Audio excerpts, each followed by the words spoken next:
An age ago, the beating heart of our people was a king who knew only victory. He wanted nothing more than an honorable death on the battlefield. Yet, none could match him, and so he wandered the earth, becoming lost in time and tide. Then we too lost our honest purpose, while silk-clad men sat upon the throne.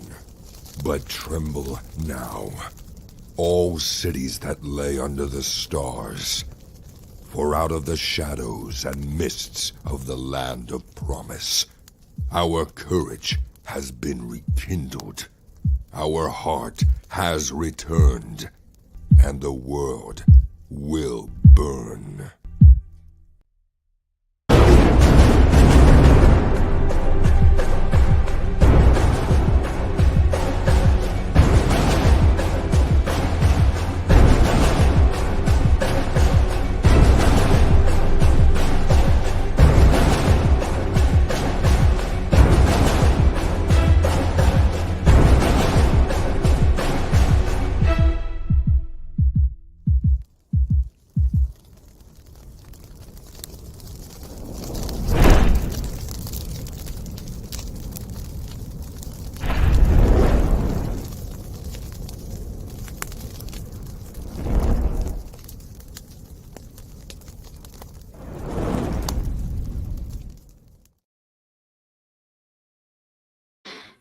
Hey, how's everybody doing tonight? Welcome to my Wednesday live streams where we try and make comics fun again. Talk about comics, talk about the creation of comics, and how to appreciate what the beauty of this medium really is. So I'm going to say hello to a couple people in the chat here first. We got Stress Level, Cartoon and Comics, I think was here. Vaz is here. Michael is here. Puffy is here as well. Pedro. And we got John as well. John DeVoist. How's everybody doing? We got 13 people in the chat so far. That's great. All right, Michael, thank you very much. I forgot to ask if you could hear me. I'm getting kind of used to this. But yes, I'm glad everybody can hear me. What I usually do if you're here for the first time is I give you a little update on some of my projects and talk a little bit about creating comics and really the medium of comics and why it is so great. That'll be the first usually about 20 minutes. And if you have any questions for me about any of my comics, any of my videos, any of the things that I bring up, any of the things that I have to say tonight, then just put those in the comments and put a question mark on it or tag me in it so that I know it's for me, because there's a lot of chatter in the chat sometimes. So if you could tag me in it, that'd be great. Let me know that is the question for me. So just a quick update. I was hoping just for anybody who has ordered the Valiant Heroes, by the way, links for my graphic novels are in the description. You can get both the Valiant Heroes and Thomas Valiant at the Thomas Valiant Indiegogo site. Let me just put up some Thomas Valiant art here in the background just for everybody, just for a minute here. So, and also my fantasy graphic novel Crom the Destroyer. You can order that at the link in the description as well. And my Twitter handle is there if anybody wants to follow me on Twitter. So quick update for anybody who ordered the Valiant Heroes. We were hoping to push the print date up to what was late spring, early fall, but the real print date that we had on the Indiegogo page was October. So I was hoping to push it up because it looked like we were going to be ahead of schedule, but we had a bit of a snag with one of the stories, which is the Rampaging Thor. We're still waiting on a couple of things for that. Almost everything else is done. We just got to get the coloring and the lettering done for the Rampaging Thor story. Just to mention for anybody again who doesn't know about my comics and graphic novels, for the Valiant Heroes, you can either order the 3 stories each as a floppy. You can get them for $8 each. You want to buy one, it's just $8. It's pretty comparable to a normal comic that you're going to pick up, and you can buy all 3 of them at once in the graphic novel, which also has some additional material with a backup story. Anyways, so that's just a quick what's going on with my graphic novel and the publication of the Valiant Heroes. And again, we're moving along pretty good with Crom the Destroyer as well. So there's that. Now, what I want to talk about this week is timing. If you saw the thumbnail for this video, it's timing is everything. So I was going over again with the Will Eisner book, which talks about how to create good sequential art. And he gets to the chapter on timing. I think it's about chapter 4, chapter 3. I'm not entirely sure. But I thought it would be appropriate to cover that this week because last week I talked about some of the interesting things that came out of the 90s and how the image creators did move comics into a different direction with a whole lot of graphic design in what they were doing in order to make the sequential art different. But at the same time, they stated when they were giving their presentations, anyways, the ones that I've seen, that they went back to the basics for a lot of other things when they were trying to introduce a lot of this graphic elements that would be very much what you would see in the 80s. And they went back to the basics for a couple of things because they were heightening the graphic presentation, the graphical presentation, instead of it being, fixed panels or things like that. They had to tone it down with some of the things that they were doing in the background, how to slant the eye from one panel to another, things like that. So here's the thing about all of that. I said, yes, it was good that they had this kind of, I don't know, awakening in the 90s, really. It was probably late 80s, early 90s, but it was something centered around that time. I would say very much that the image guys were the product of the 1980s, and graphic design, as I said last week, was very much a big thing within the 1980s. And you can see that within the work of the image creators like Rob Liefeld and Todd McFarlane and Willis Portico. I can never remember how to say his name correctly. All the other guys that made up Image, even Eric Larson, yes. So they put in a lot of non-standard page panels and all that kind of thing to make it flow better. You got huge, big splash pages, not just every now and then, not just at the first of a book or at the end of the book, but all over the place. These kinds of things. But again, here's the thing about what Will Eisner would say about that. First of all, I would say that's a product of its time and it is now outdated. I would say by the time of the 1990s were coming to a close, that was outdated. So the Image way of making a comic is now long out of date. And it was something, again, that would be tethered to the 1980s and really quick reference to understanding the 1980s. That's how the Image stuff actually works. And this is something that Will Eisner talks about when he talks about timing within his book. And actually, he was writing it. I think the first edition of Will Eisner's book came out in the late 1980s. I'm not entirely sure, but he did revamp it every once in a while. But he talks about timing, and he talks also about, as I've covered in the past, a way of looking at sequential art that needs to understand that you have to make a connection between what the artist and the writer, which to him it's the same thing. He is the writer and the artist for his material. He did the spirit, of course.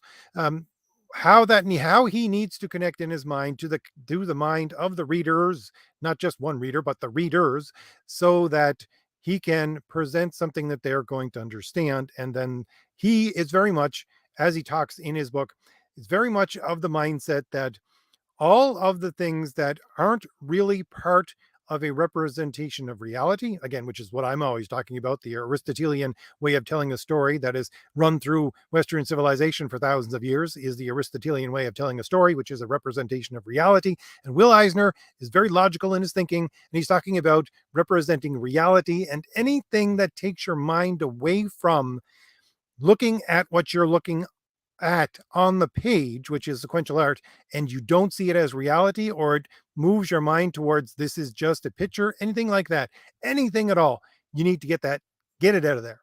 That's his interpretation of how to do sequential art. And this is something he talks about over and over again within his chapters. So I'm going to put up a couple of things in the background. I think I'll change this over to the Will Eisner slides that I have for today, and you can read them a little bit before and while I talk about them. So he talks about this very much so in even the lettering. And I've gone over lettering in this space with my live streams a couple of times, but he talks about it as the fact that, you had people starting to use mechanical lettering, typeset lettering. He says that doesn't work with hand drawn art. He talks about it right here in this panel, actually. He says it becomes something that will pull the reader out of the idea, I guess you would call it the suspension of disbelief, which is what you need to have for sequential art. You want people to follow these panels along as if the story is unfolding in front of them. Excuse me. So even something that small, that insignificant of the typeset that you use, and he would say, and he does say in this chapter that you should be doing it by hand. Unfortunately, we don't do that anymore. But at the very least, I try to use Comic Sans, which gives it more of a real original feel that goes with the art. But anyways, he talks about all of these things about trying to ensure that you draw the reader along and make sure nothing takes them out of their suspension of disbelief as they follow these panels along. Now, here's where timing comes in and his panel layout, and he talks about panel layout in timing, because he says at the first of this chapter that I'm discussing tonight, he says there are several different dimensions that we as human beings will naturally encounter, and we need to factor those into sequential storytelling. One of those would be sound, another would be space, and another would be time. And he says, first of all, for sound, that's auditory. You learn it through listening to things, and you learn that sound travels at a certain speed and all this kind of thing. For space, it's a visual thing. You learn that visually. But for time, time is a sequence of experiences that you have gone through to make you understand how time works. And so Eisner would say, and he does again in this chapter, that in order to put in good timing within your sequential art, you have to tap into those things which are a common reference point for everyone in order to convey the movement of time. Because again, as he says, time is built up through a number of experiences that you have had over your life. And this is where I would say it shows the fact that if you go along with this type of thinking of Will Eisner, which I do, the fact that all those image guys that came up with the different kind of graphical representations that they did in the 1990s, they were of a very specific time and place. They were talking to people that had references to these kinds of visual, auditory, and time-based references from the 1980s, which came into play within graphical representation all over the place within the 1980s. It was just dripping off of everything, even on your bedspread and things like that. Posters, everything. And it was something that just came into bloom, I guess you would say, in the 1980s. So, since that experience is no longer common to everyone, then those kinds of graphical representations, which the image guys still do, don't play well anymore. That's the simple matter of the fact. And I said it plenty of times that those guys can't tell a good story. And I stand by that. Many of them are good artists, but they really, really are not good writers. But at the same time, this would be another hit against them, is the fact that one of the very most basic things that you would have to do as a sequential artist is to get timing down. Now, here's what I'll put that back up in the background just again so you can take a look at it. But here's what Eisner says about this entire thing. I'll read you a couple of paragraphs or sections from it, so it won't be too long though. He says, critical to the success of a visual narrative is the ability to convey time. It is this dimension of human understanding that enables us to recognize and be empathetic to surprise, humor, terror, and the whole range of human experiences. So he goes on to talk about different mediums and how they use this. He says, in this theater of our comprehension, the graphic storyteller plies his art. At the heart of the sequential development of images intended to convey time, is the commonality of its perception, which is exactly what I just talked about, is that you have to find something that's common within the perception, both of the artist who's creating the story and the people who are reading it, so that you have a common sense of time. And then he goes on to say, but to convey timing, which is the manipulation of the elements of time to achieve a specific message or emotion, panels become a critical element. A comic becomes, quote, real when time and timing is factored into the creation. He says, in music or other forms of auditory communication where rhythm or beat is achieved, this is done with actual lengths of time.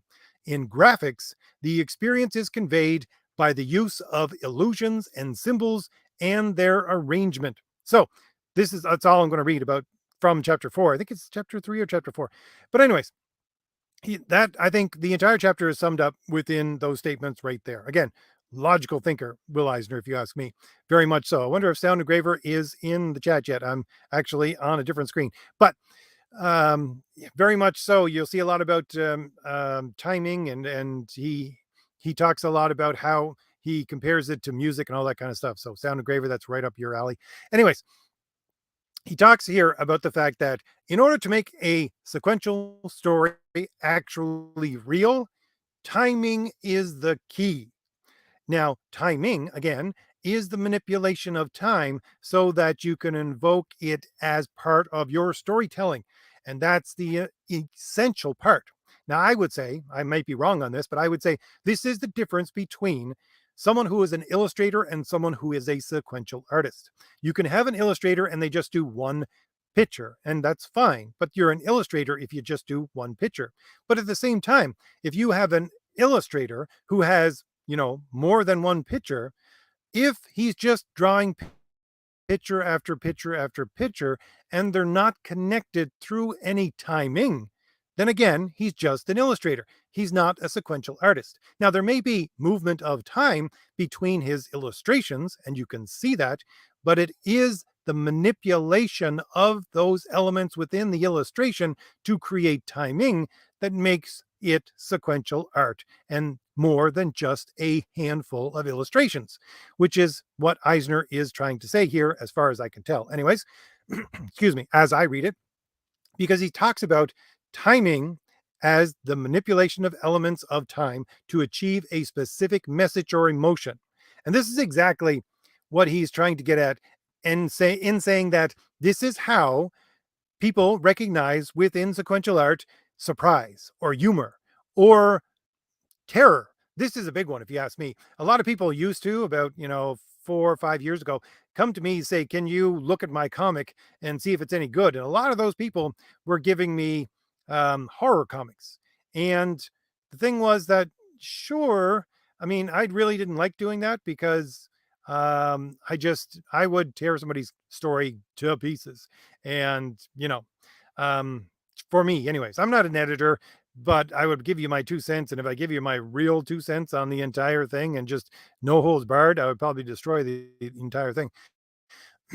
But anyway, that's one of the things that never came through within the stories that these people were sending me for horror. There was no real horror.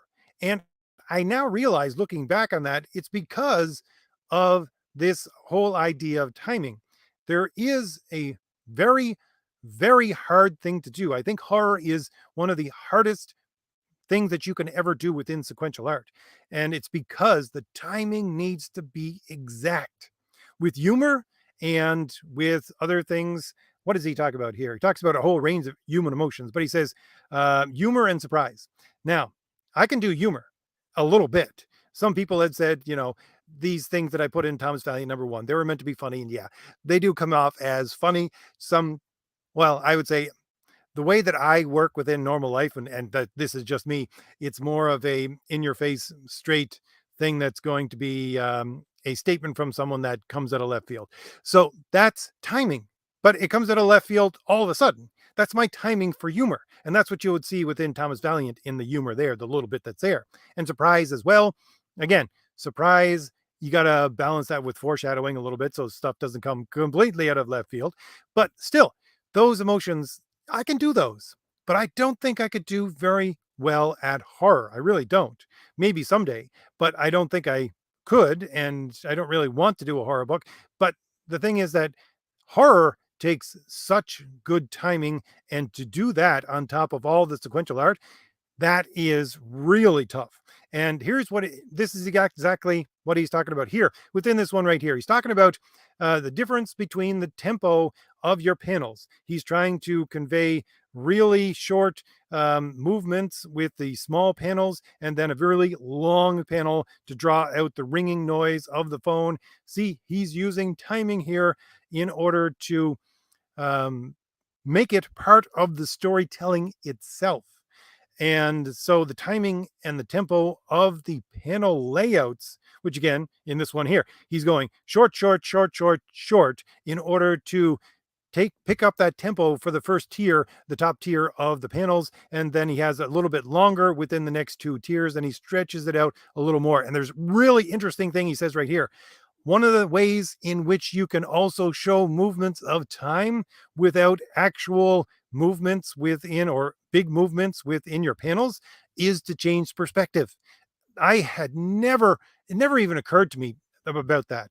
Although I do change perspective a lot.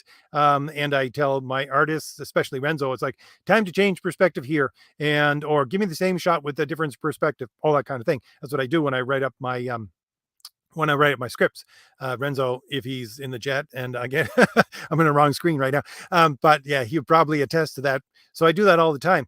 But I had never really thought of it that way in order to change, or at the very least, to ensure that there is a connection to timing within your angle that you're looking at this scene. It would show a difference in time. That's a spectacular way to think about it. Honestly, these books from Eisner, I would suggest anyone who wants to create comics to just devour them, honestly. But again, here's what you don't see. This whole thing about Eisner and his timing and the fact that, again, I'll put that up one more time. The fact that you don't see this within modern comics right now, current comics right now. They have no clue. They got flat angles all over the place.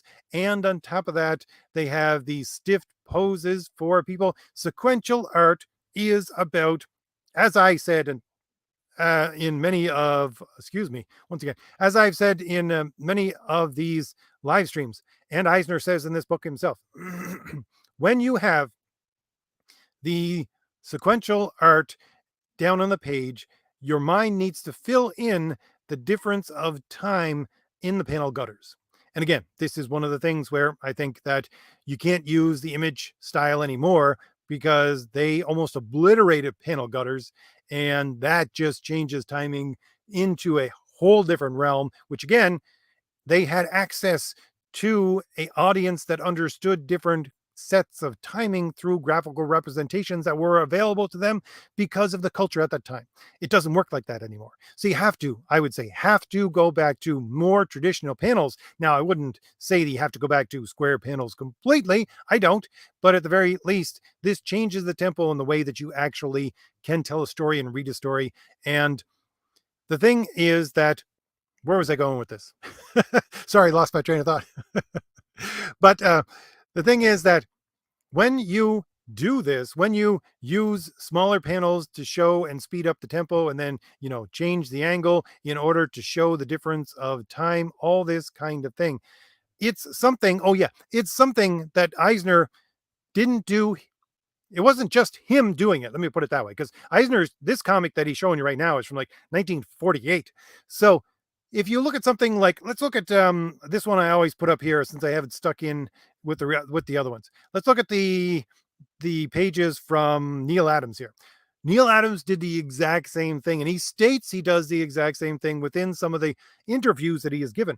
This is what he wanted to do, because Neal Adams is someone who took panel sequences and just made completely different dynamics for panel layout.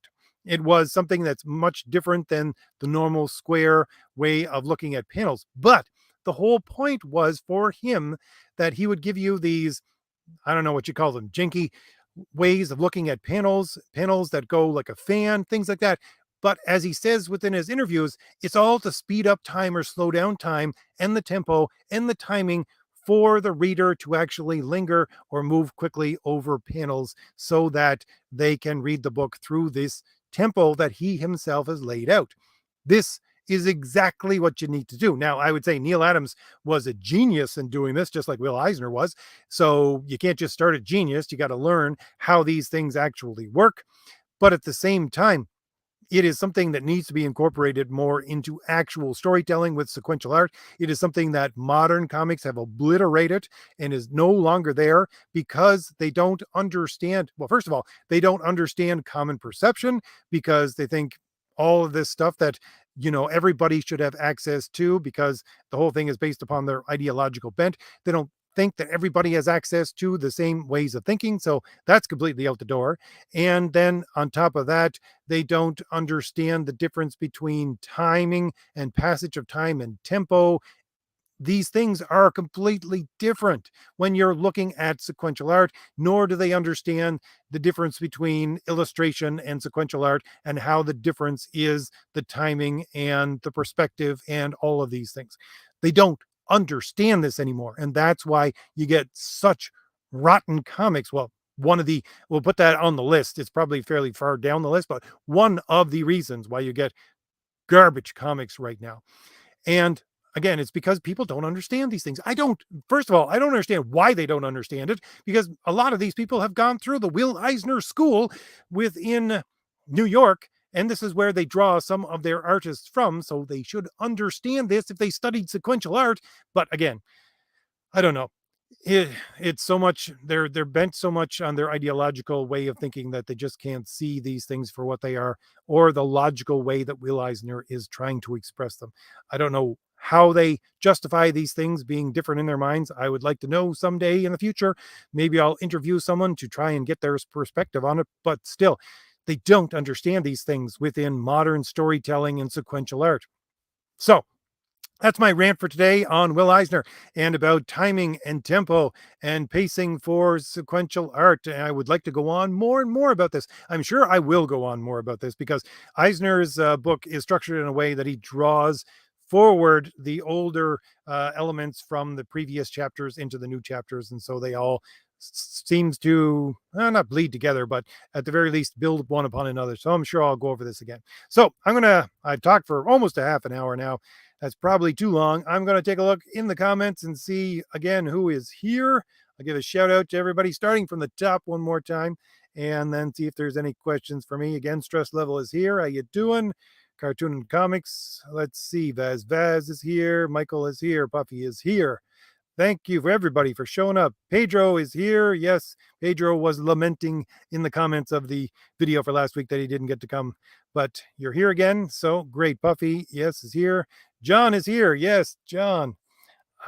Honestly, some of you guys, I remember your names from. Some of you, I remember, excuse me, once again, I remember your avatars because it is one of those things. Everything's visual to me.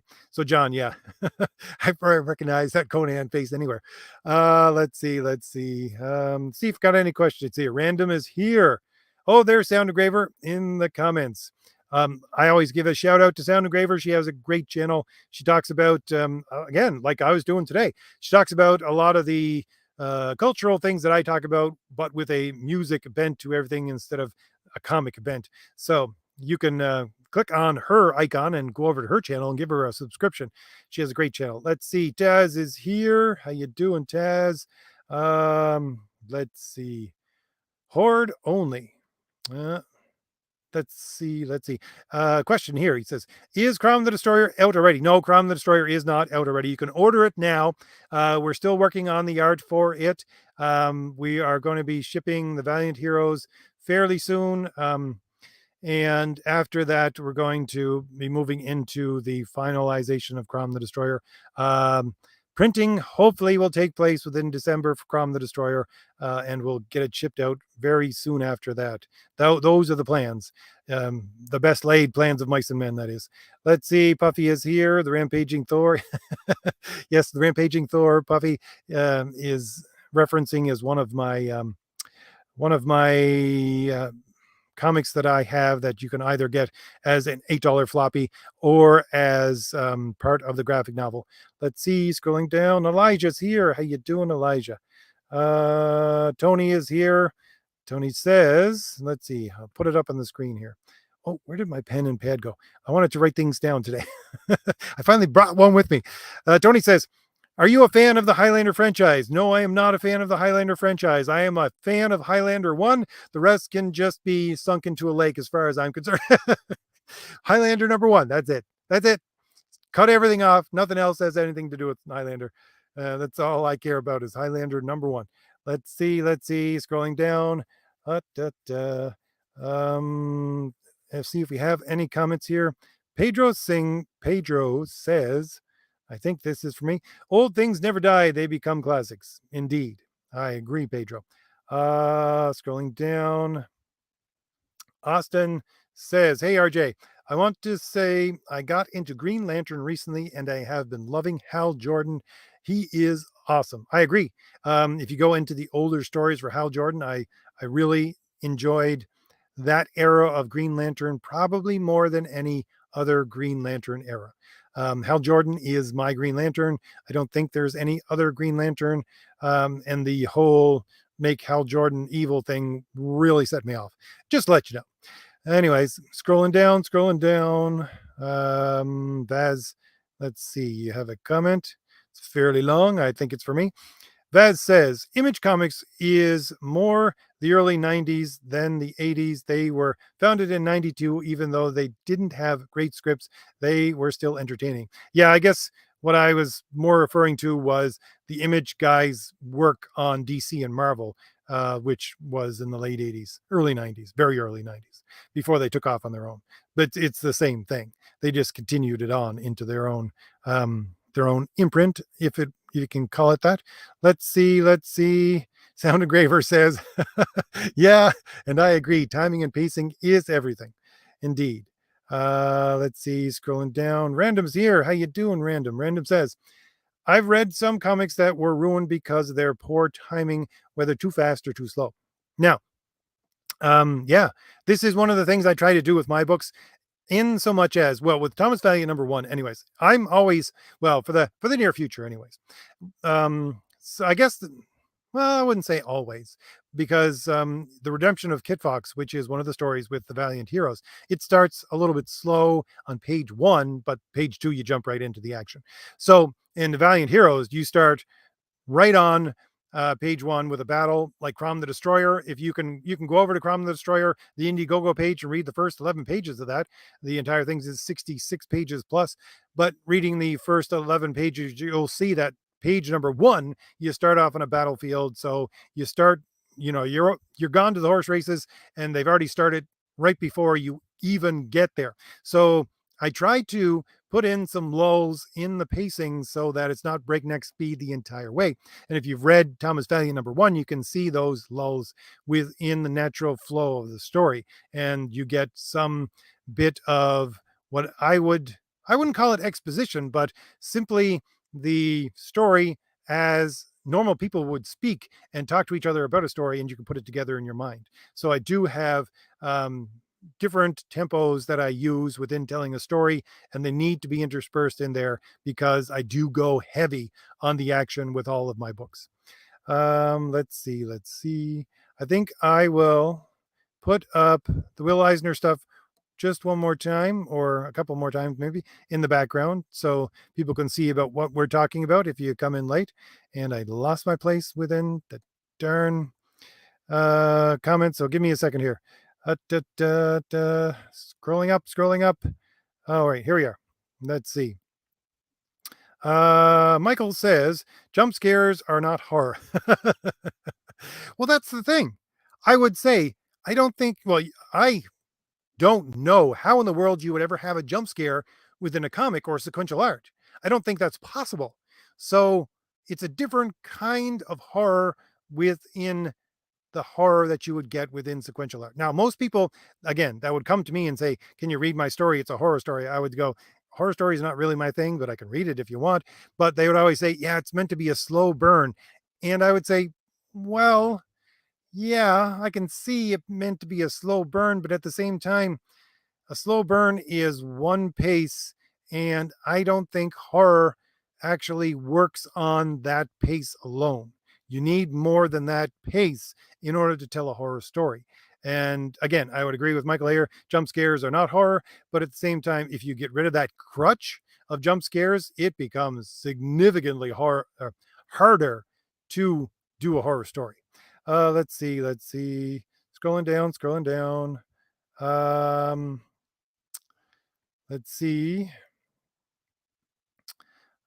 Games is here. Says, according to Hitchcock, nothing is so frightening like a closed door. Horror is when you discover that there is nothing behind the door. Well, that's very interesting. Well, yeah, that would be if you want to look at pacing right there. Great thing to bring up. If you want to look at pacing and horror, yeah, go to Hitchcock. That's a lot suspense and some horror. There's a whole lot of suspense within the horror, and that's old school movie storytelling right there. According to those things, it's the things that you don't see. I can't remember. They made a remake of a movie. I don't remember. It was like Abduction or something like that. It was who the heck was in it? It was like Kiefer Sutherland was in the new one, but they tried to tell the story by showing a lot of the stuff that they didn't show in the original black and white. And the thing about the original black and white is it worked better as a horror because they didn't show the things on the screen. And one of those things was there was a closed door and you only got to see a little bit of shadow underneath the door, but there was a dog scratching at the door, at the bottom of the door, trying to get in, trying to stop the struggle that was going on the other side. Such a frantic pace of movement that you could barely see was the horrific part of the entire thing. And it helped with the, I would say, again, pacing, which is what we're talking about right now. It was the frantic nature of the dog actually ramping up the pacing for that scene. This is one of the things, by the way, which Eisner goes on and on about the difference between sequential art and filmmaking. By the way, he's saying that within film, of course, you have each panel, which is each section of the film, because he's talking again, this is old school. You get film, so each film, what do you call them? I can't even remember off the top of my head, but each frame, I guess that's it, each frame of the film is the same amount of time for each picture it takes. But within sequential art, this is one of the reasons why he says you can't really compare the two mediums, not in a way that most people want to, is that you can stretch or skew those frames within your panels in order to tell the story in a completely different way because it's all based on timing. So that's what he would say. And he does say again in this chapter. So let me put that up one more time. And I just lost my place once again. Scrolling up. Let's see here. Yeah, okay. Hitchcock. Here we are. Elijah says, RJ, I feel like a lot of modern comic art are just a step above sketches with color. They tend to look scratchy, raw, and undeveloped in anatomy. Well, yes and no. I would agree with that, Elijah. A lot of them do. A lot of them look like Archie comics, which again has no anatomy. It's cartoony. But at the same time, there's some of them, a lot, I would say, where you get the artists that are working right now on Batman or Superman, all they concentrate on is anatomy and that's it. And again, that's just illustration. That's not sequential art. They don't understand pacing and therefore they're just concentrating on putting in this section of muscle on Batman through his suit and that's it and thinking that that's great art. It's not, because it might be a great illustration, but it's not good sequential art, and a comic is supposed to be sequential art, so they're not doing their job. So yeah, there is, I would say, Elijah, a movement towards both of those poles at the same time. You have people that are drawing everything down to its absolute minimum, and you can't really make anything out of what they're trying to do. And then you get these guys who are putting in so much detail that all they're doing is illustration and are coming up with the exact same problem, which is they don't understand the difference between time and timing. And so they don't understand beat and pacing and all the things that naturally should go into telling sequential art stories. At that, or I should say, with that being said, I think that one of the brilliant things that manga has taught us, even if you're we'll say, someone who's dyed in the wool, Western comic story person, I think manga has shown us that you don't have to put in heavy amounts of illustration within your panels in order to convey that timing. It can be done. They do it masterfully in Japan. They do that timing with very little, some of them anyways. Some of those people who do manga, they, I can't think of one off the top of my head honestly, but some of them can use very few lines and still tell the same story with a good pacing. And the thing is that, again, I would say this is probably part of the fact, partly due to the fact that the guys who do manga, honestly, they kill themselves to do it. And they have to work on a schedule that's just insane to try to get this stuff out. And so they have to cut corners as much as possible. So they have found a very expedient way of drawing, that puts in as little detail as possible. But that's probably a story for another day. Scrolling down. Let's see. Rex is here. How you doing, Rex? Rex says, perhaps the ideology has infested the Will Eisner School and it's affected the students. Well, I would say probably. I did watch a presentation from the Eisner School from 2017. That was the who was it? It was the video I covered probably about a month and a half ago. It was Frank Miller that he was doing his presentation at the Eisner School. So yeah, I would say yes, but to what extent it actually affects them, that's my question. Scrolling down. Da, da, da, da. Random says, I think part of the art problem has more to do with people taking subjectivity to the extreme and or trying to be different. Yep, that could be it. Exactly. That would be, again, my guess, but I don't have, I'll put up some of that Neil Adams stuff in the background with his panel layouts. That would be my guess as well, Random. It's subjectivity to its extreme, which is causing such trouble. And again, but that would be me just coming up with it off the top of my head. That's what I thought as well. But a lot of the stuff I try to say, this is what's going on with comics. I need some concrete things, statements from people who actually work in these places. That's what I tried to go for. Scrolling down. Sound Engraver says, I got to pull this up on the main screen.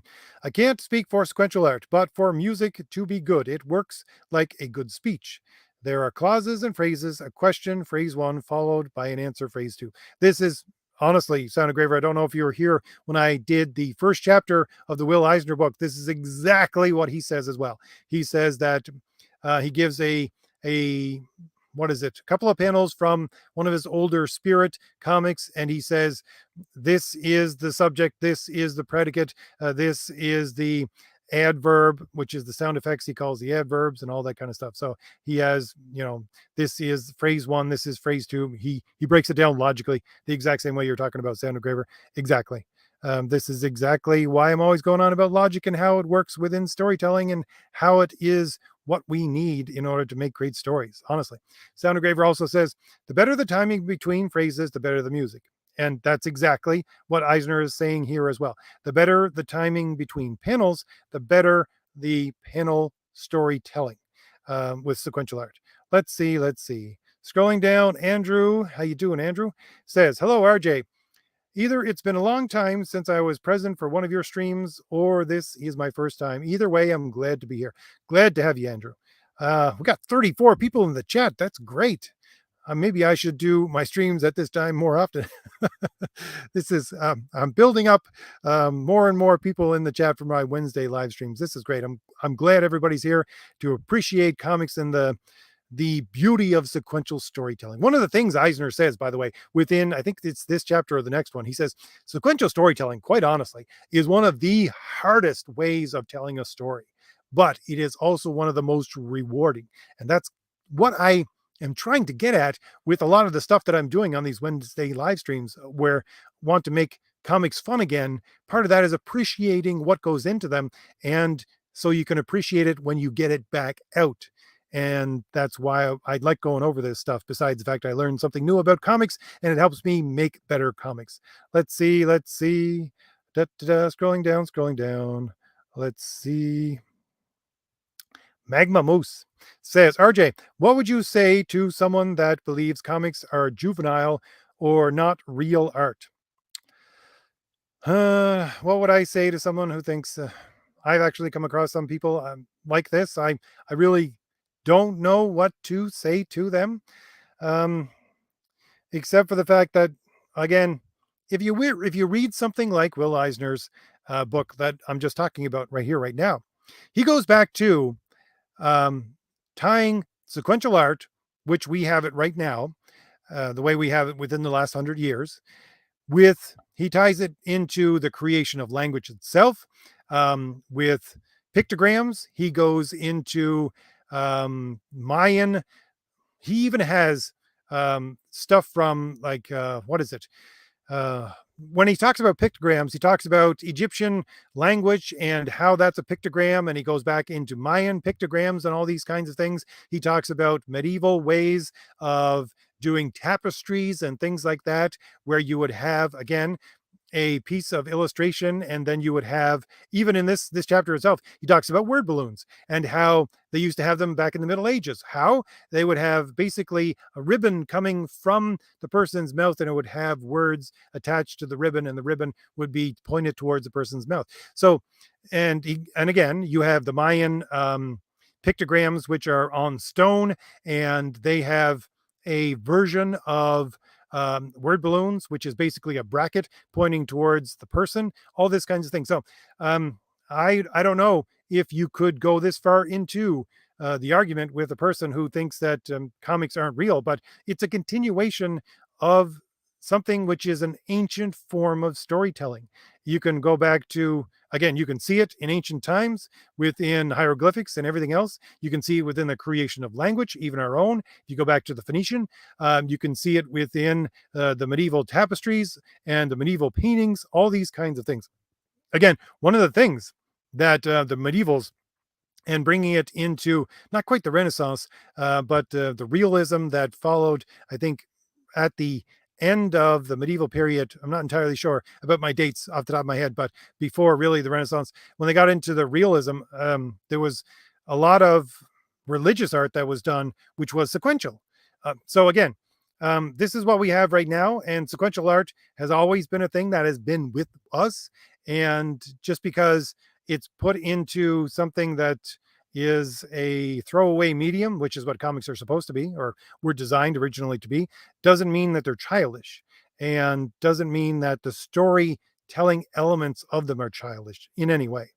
I don't know. That's where I would go with it, although that's probably a hard sell to go that far with it on someone who thinks that comics are juvenile.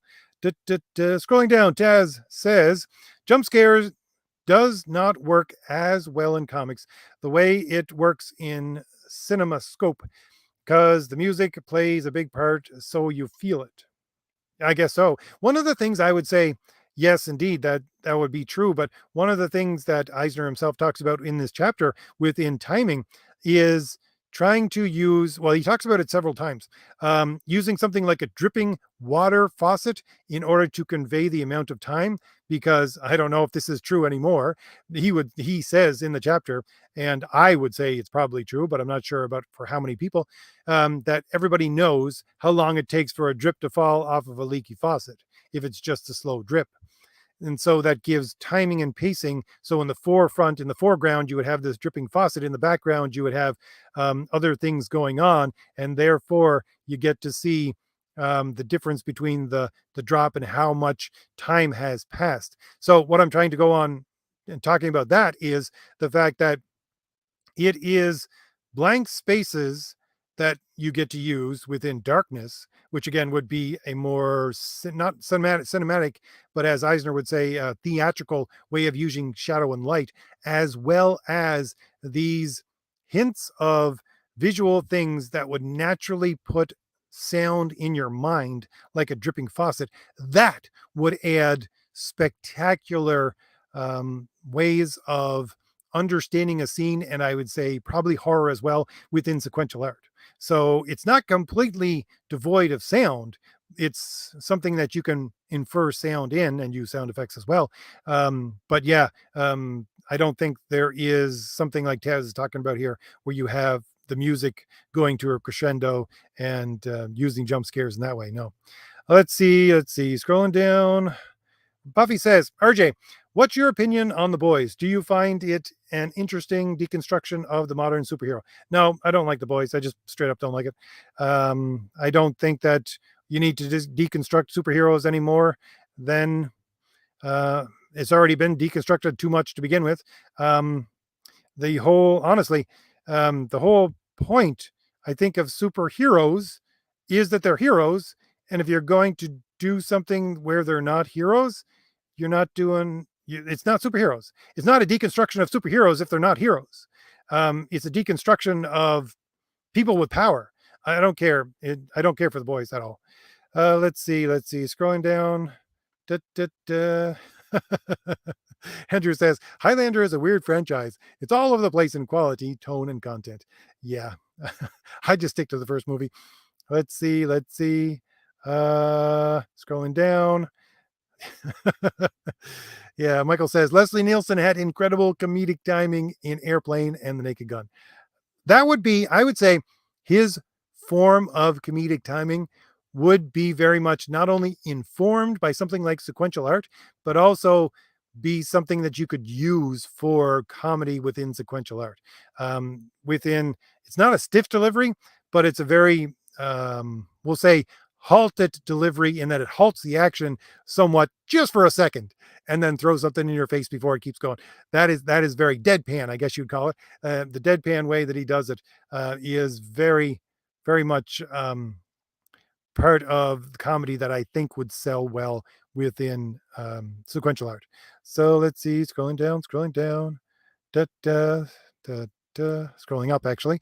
Puffy says, RJ, John Stewart is my Green Lantern, though often I think of Hal Jordan when I think of Green Lantern. I'm sorry, but I detest John Stewart just because of, I think it was like 1988, 1989. They had a book out called Mosaic, and John Stewart was the Green Lantern for that, and it was just horrible. Now, I bought it and I read it, and it just destroyed the character for me. That and Cosmic Odyssey, honestly. Not, I guess Cosmic Odyssey led up to that. I think Cosmic Odyssey was first because I really didn't like John Stewart because of Cosmic Odyssey. And then I got into Mosaic and it just destroyed the character anyway.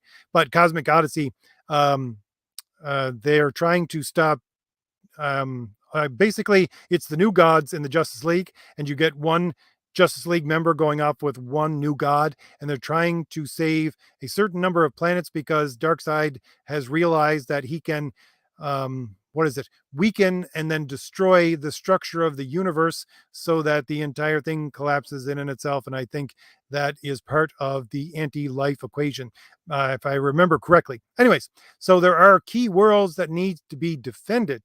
And the thing is that John Stewart actually gets, well, he pridefully thinks that he can take the entire thing on by himself and just, who was it? I don't know if it was two New Gods or not. If it was John Stewart and Martian Manhunter, it might have been, or it might have been one of the New Gods. I'm not entirely sure, but he basically seals him up within a Green Lantern bubble so that he doesn't get in his way. And then John Stewart goes to take care of the problem.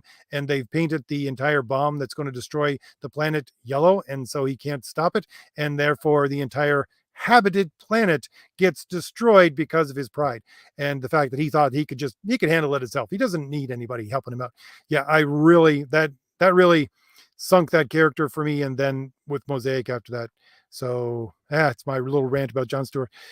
Let's see, scrolling down. Tony says, do you think DC Comics permanently destroyed their continuity with the Crisis on Infinite Earths? The original Crisis on Infinite Earths? No, I don't think they destroyed their continuity. I think they built up their continuity and they destroyed it afterwards by trying to, well, have their cake and eat it too. That's what I think about the Crises. I think Crises is probably the best thing for them. Those comics actually made some sense after that. Honestly, I was around before pre-Crisis, and a lot of DC comics were just sad and pathetic. Honestly, I did a thumbnail of a Superman comic for this video, and the covers for those books were beautiful. And if they had to actually told stories that way, according to the cover, they would have been great stories. But you'd open the book and they would just be awful. So honestly, I think Crisis on Infinite Earths was a leg up for DC, and they could have caught Marvel if they kept at it, but they really didn't. Greg is here. How you doing? Greg says people think bereavement is the same as grief. The 5 stages of grief doesn't kill you. People die from bereavement. I'm not entirely sure that comment was for me, but because I'm not entirely sure where that fits into the conversation, Greg. But if you could stick that in the conversation, that'd be great. Let's see. Vaz says, I would recommend reading Life and Times of Scrooge McDuck by Don Rosa and anything else drawn by him. The comedic timing is wonderful. It won the Eisner Award at a time when it was still relevant. That's great to know. Scrooge McDuck is actually one of the things I grew up on reading comics, just because they were sitting around. Everybody, they would be one of those comics that no one would collect, so they just get handed down from person to person to person reading Scrooge McDuck. Let's see. Conversation going on about Highlander. Rex says, funny thing about Highlander's immortality sucks theme. I've heard some people say that theme is overplayed, or others say that it's not played enough.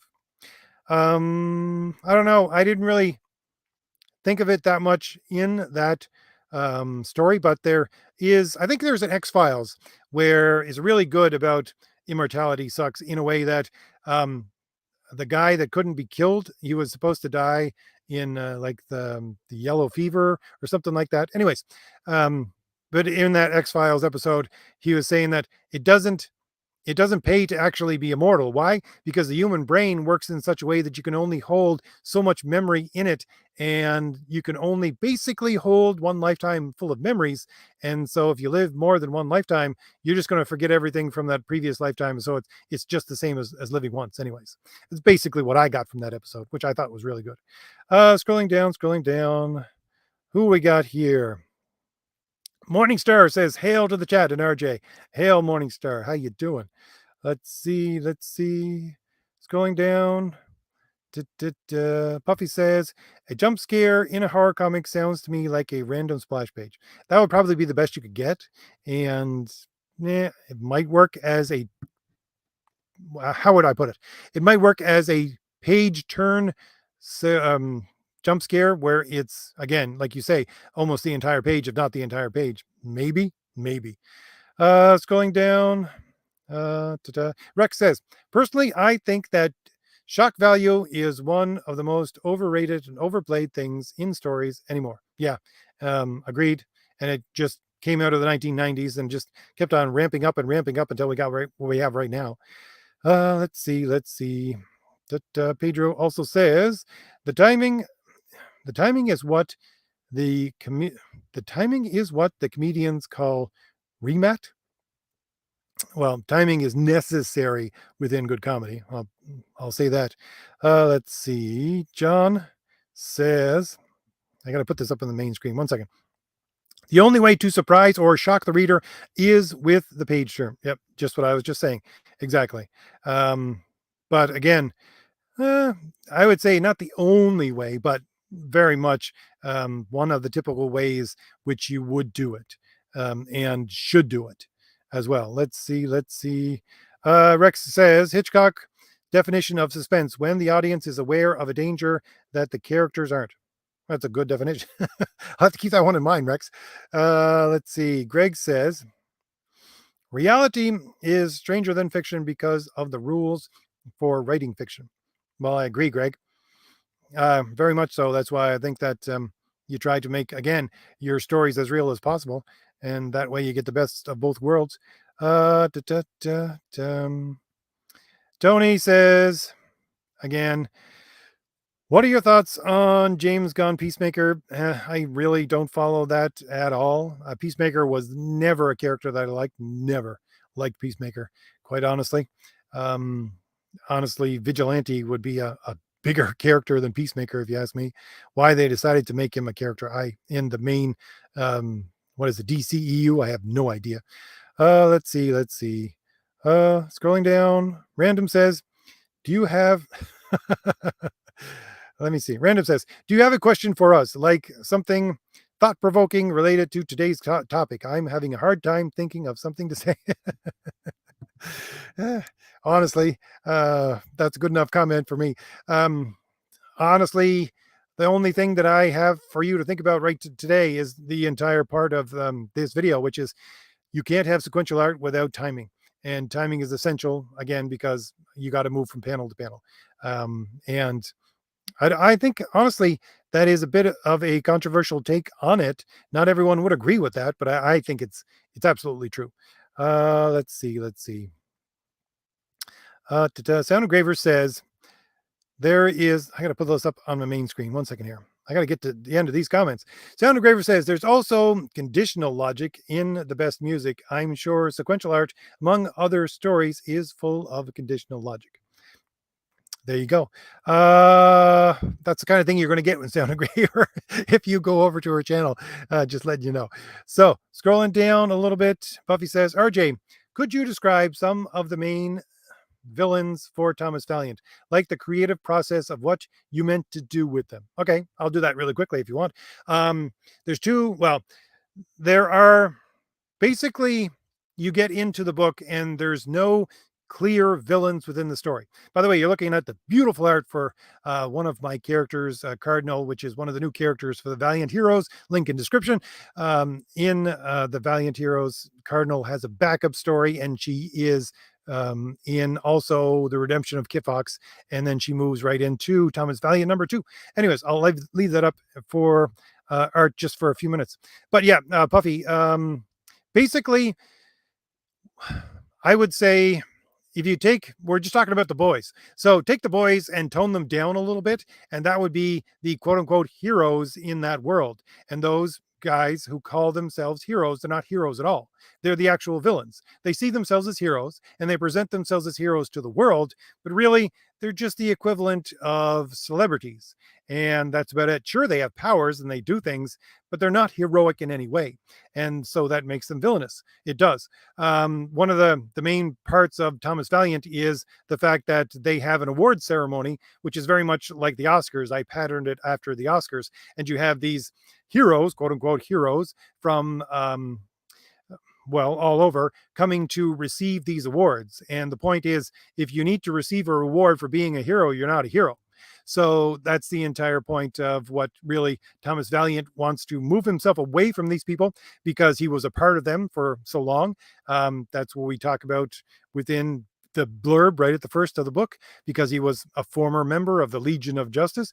And they're very much in this book, and they're very much of the mindset of, I'm a celebrity, and that's what I'm doing here with this heroic kind of stuff, which really, quite honestly, is what you see right now within that idiotic Fire and Ice stories that are coming out from DC. You have Fire, who wants to become a internet sensation by being a superhero. Again, this is the exact same thing that I was doing 2 years ago with my characters, because this is what Marvel and DC have turned into. They're not heroes at all. So those are the pattern of villains within those stories.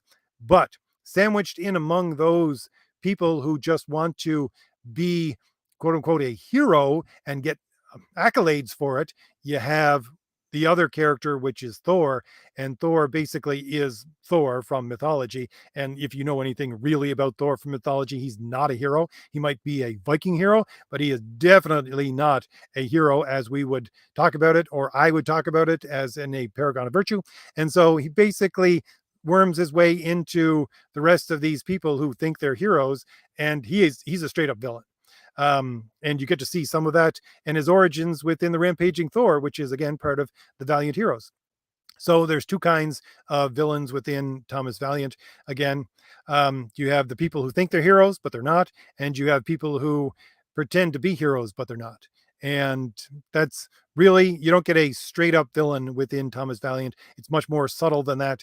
And it's very much a play off of what you're going to see today within The Boys or Marvel or DC or any of these franchises, because they portray themselves as heroes. And I don't care if you're talking about Superman or Batman or anything else that is coming out of DC or Marvel right now, they're not heroes in any way. They're villains. So I try to put that in the comic, and that's what you get within Thomas Valiant #1.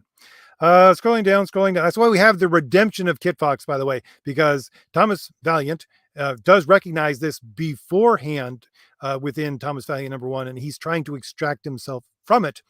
And Kit Fox is one. He's basically the Batman type character. He basically is one of these people who thinks of what he's doing of being a hero and in the terms of I get accolades for it. But Renzo wanted to use this character again and again because he loves Batman and he loved creating this character. So he said, let's redeem this character. So that's what the redemption of Kit Fox, which is one of the main stories for the Valiant Heroes #1. That's what you're going to get within that. He's going to be redeemed. He's going to sort of come slowly to that realization. Excuse me. I'm going to put up some art from Crom the Destroyer in the background here while we are going through the last of these comments. Let's see. Scrolling up because I lost my place. Okay, let's see. Scrolling down. Sound Engraver says, looks like all art have the same objective parameters to making it good. And then she says, all art have more or less the same parameters to make it objectively good. So basically, yes, I get to see everybody's comments, even the ones that you try to erase. But yeah, I would agree, Sound Engraver. There is a basic, it goes back to basic human understanding, what it is. And that human understanding comes from reality, which is why we go back to logic, which is a way of describing what is real. So agree completely, Sound Engraver. Scrolling down, let's see. Game says, if the live streams were 1 hour earlier than today, then it would be better for me. I don't know if I can do them that early. I'm still working at that time, so can't really get stuff done that early. Scrolling down, let's see. Scrolling down. I am not sure if this is probably Orbital Hub. I'm not sure if you put in a comment before, Orbital Hub. Welcome. If you've been lurking in the comments, welcome again.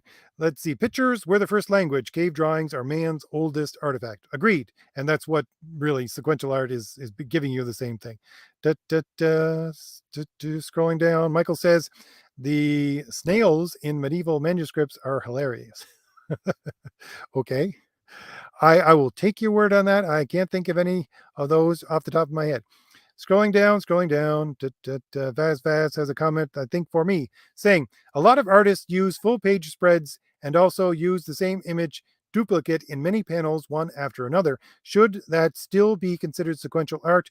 It sure feels like static art. This is what I was talking about a little bit, honestly, Vaz, with last week's live stream. I was saying that in order to be a really good storyteller, and I got this advice from Mike Barron when I talked to him, that you need to understand the basics of art and be able to, at the very least, sketch out what you would like to do for your panel layout, even if you don't really use it, or give it to your artist, because it gives you much more of an understanding of how sequential art works and all that kind of thing.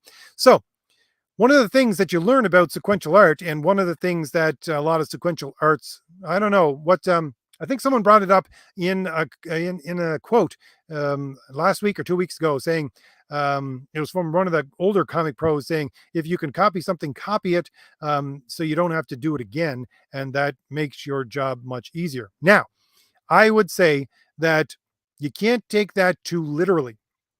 I would say that these older artists most likely had a section of, we'll say, body movements that they would have sketched out and just flipped through the book that they themselves have created as art and then use them over and over again.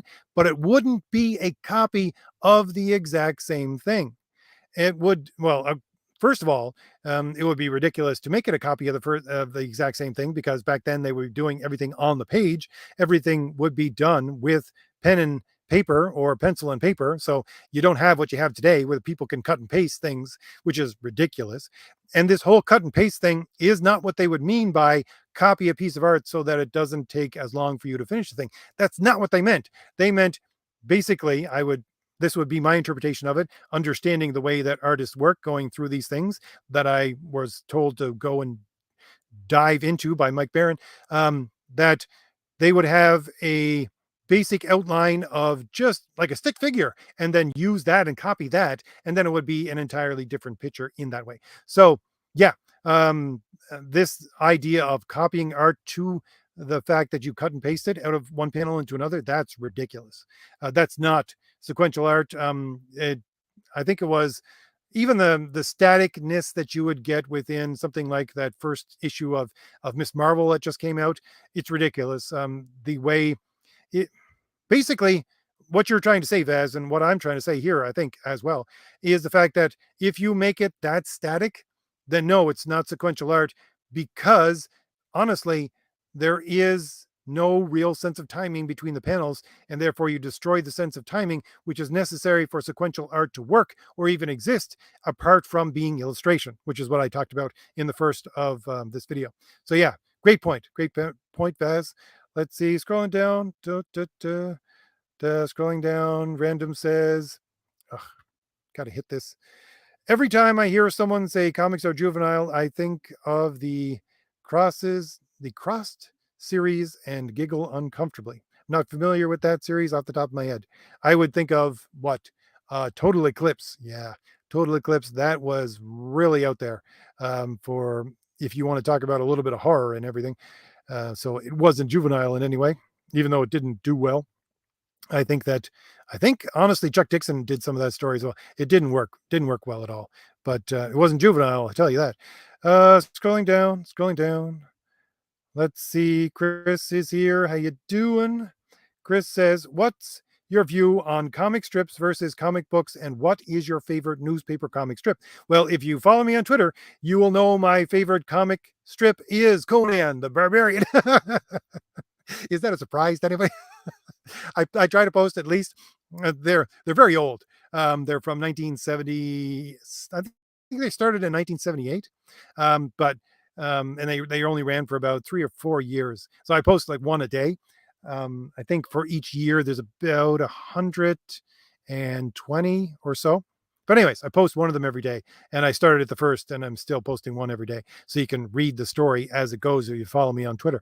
But honestly, that would be something that I think that's beautiful. We'll say comic strip art right there with the Conan the Barbarian. There are other things like Calvin and Hobbes, obviously, that are just classic, and sense of timing and comedy there. This is exactly, I mean, I think that, well, I don't know. I wouldn't even say I think that.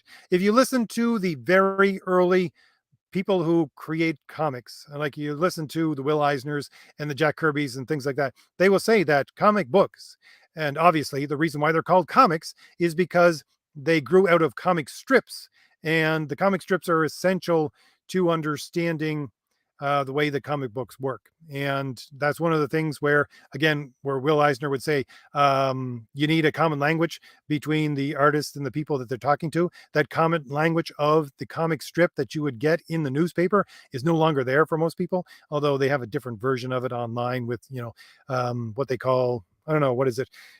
It's not really the same though, with your comic art that you get online. Excuse me. But the thing is that, again, timing for comedy within a 3 to 4 panel layout that you would get within a comic strip, that takes a supreme amount of effort. I would say these people are genius that can pull that off. And someone like, I don't know, even the creators of like Dilbert and Calvin and Hobbes and things like that. Yeah, they were geniuses in that field. But again, it's moved so far away from what a comic book is now, and they've both become a parallel medium of the same rules expressed in different ways. But yeah, if you really want my take on that, it's Conan the Barbarian to answer your question.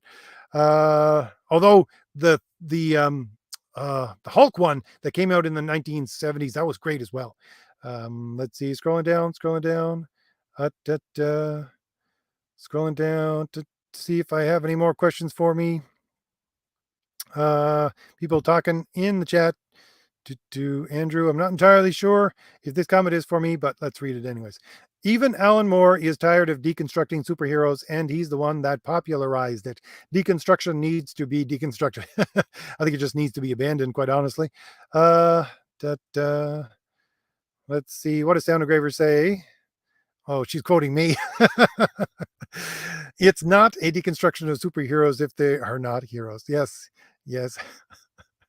Well, that's you can use that anytime. Quote me on that anytime.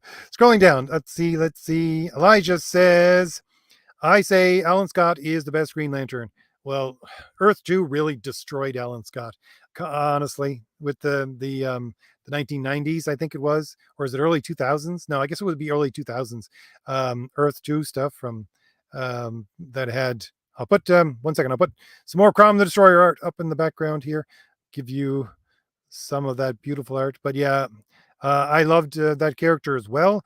But honestly, here's the thing about Alan Scott. For me, anyways, I was brought up on the Alan Scott stories that were part of. Let me see 1 second. Where am I in the comments? That were part of Infinity Incorporated and all that kind of stuff. And those stories, again, they were ones that I really wanted to like, but they just fell down.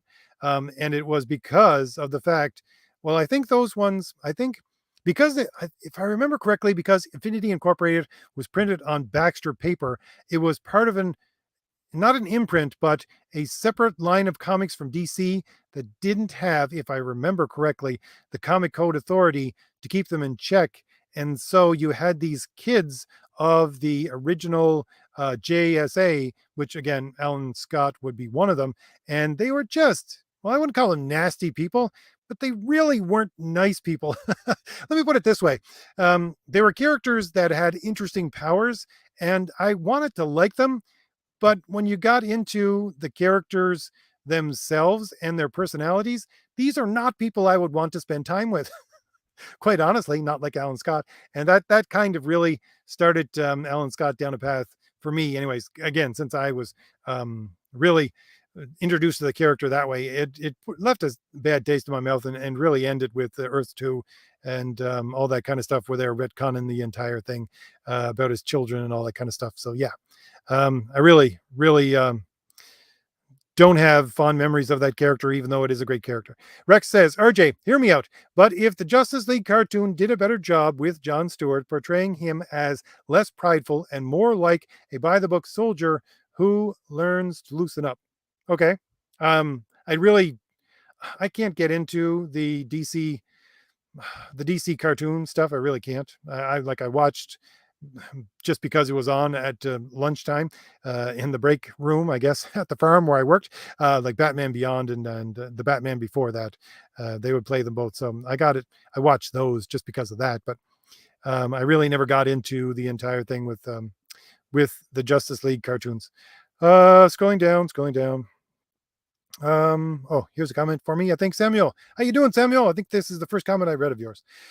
That may be true, RJ, unless it was Kurt Swain Superman. That's some iconic pre-crisis Superman art. Well, I agree. There's iconic Superman art pre-crisis. Agree completely with that. Again, I used one of those beautiful images from, I think, Neil Adams as the thumbnail for this live stream. But the stories never really, well, I would say never, but the stories quite often fell down spectacularly badly within underneath that beautiful cover. Let's see. Calliope says, how you doing, Calliope? The Fourth Age. Did you ever read the New Universe comics? What did you think of them? I particularly like DP7 and Starbrand. Yes, that is one of the things that, again, I wanted to get into. I don't understand. Like the New Universe things, I read so many of them and I own so many of them, but they never really caught in my mind as being something I always wanted to like them, kind of like the Infinity Incorporated books, but I really didn't. I didn't. And I just don't understand again how you had um, Jim Shooter take Marvel into the stratosphere in the time he was editor in chief, but then fall down so poorly within his creation of both the new universe and then the Valiant universe after that. Both of those universes that Jim Shooter created, I wanted to love them so much and the characters, and none of them actually worked out. I just did not like the characters at all. I don't know why. I can't really. It's because the last time I read pretty much any of those would be when they came out, which was what, early 1980s. So I couldn't explain it to you, Calliope, right off the top of my head why. But it just never resonated with me as heroic individuals that I wanted to read more about. Let's put up some more art in the background. Let's see. I'll keep on with the Crom art in the background in case you want to know a little bit more visually about Crom the Destroyer, my fantasy graphic novel. Let's see. Holy Moses, I got a lot of comments to get through. I'll have to start going with a little bit of speed. John says, RJ, the only way to surprise or shock the reader is with the page turn. Well, again, I'm a comic reader and an old school comic reader, so I try to avert my eyes from the bottom panels of the page, so I can be shocked by bottom panels on a page. But yeah, page turn is, I would say, it's not the only way, but it's certainly the best and the most used way to do it. Scrolling down, let's see, scrolling down. Orbital Hub says, so panel size affects timing, and you want to use that timing to enhance exposition, dramatic, and spectacle scenes. Yeah, that's what Eisner would say. Let's see, scrolling down. Da, da, da. Let's see. Greg has a comment here. He says, V said that cyberpunk isn't a dystopia because we are living in it now. People choose this future. What's your thoughts on this? Never kneel to the Empire of Steel. I don't think we're living in this. I think we're living in a world where people want to create a dystopian future in cyberpunk. As much as I think that good heavens, names always just fly out of my head whenever I want to think about it. But a lot of people who are into this whole let's incorporate machinery into human beings, which is what cyberpunk really is based upon, from my experience of cyberpunk, they want to bring that more and more into reality. But I'm very much of the mind, I would say, now a lot of people don't agree with me on this, and I can be probably argued out of this if someone gave me a really good argument. But I guess it would be best expressed in that, quote from one of the Next Generation. So the Star Trek Next Generation movies, it was the more that you make machines to take away the work of a man, the more you take away from the man, or something like that. This is why I live in the middle of the woods, in the middle of nowhere, and I do things with a shovel and a pickaxe because I find it builds character and all these kinds of things. And I think simple machinery is great. If you want to use machinery as, quite honestly, and this is probably not the best way to express it, but to use machinery and robots in the future as a new slave class, yeah, go right ahead. That would work spectacularly. But if you take that and try to incorporate it into a human being, I think that is where we're going to fall down. That's not something that humans are built for. I think that's the new thing. I was talking to someone just recently. I know I'm going to go off on a tangent here, but I'll answer Greg's question. I was talking to someone very recently about, what was it? Dune. Okay. And I realized as I was watching Dune again there a couple of weeks ago, but I realized just how 60s Dune is. And it's very much of its time, and it's very much quaint now. Why? Because the entire basis of the story is the spice, and the spice is basically a drug, and you take that drug to expand your mind, and that's just an outgrowth of what you had within the 60s, people believing that you could take drugs and expand your mind. We realize now that if you take drugs, it's not expanding your mind, it's destroying your mind, and there's nothing you can do about it besides that. That's all that's going to happen. And you can go back to, the 40s and 50s with radiation, and they thought the same thing. Radiation would give us superpowers. No, radiation destroys your cells. That's it. So that's again a quaint idea. You can go right back to, the early 1920s and 30s with stories, pulp stories about people being in outer space, which they didn't understand. And they would have a fishbowl on their head and just be wearing like a bathing suit because they didn't understand how horrific space was. Again, that's quaint storytelling to us now. Just like radiation will give you superpowers is quaint. Just like Dune, to me now, looking at it, is just subculture, drug culture. It's a quaint way of thinking about these things. The new quaint thing that we have right now that people think that will be the future is cyberpunk. Right now, that's what it is. And within, 50 years from now, people 40 years, maybe even 30 years, people are going to look back on the stupid things we think about trying to incorporate machinery into the human body and go, wow, they didn't understand anything back then, did they? That's so quaint.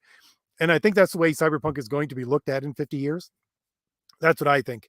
So it's not the future in any way, shape, or form.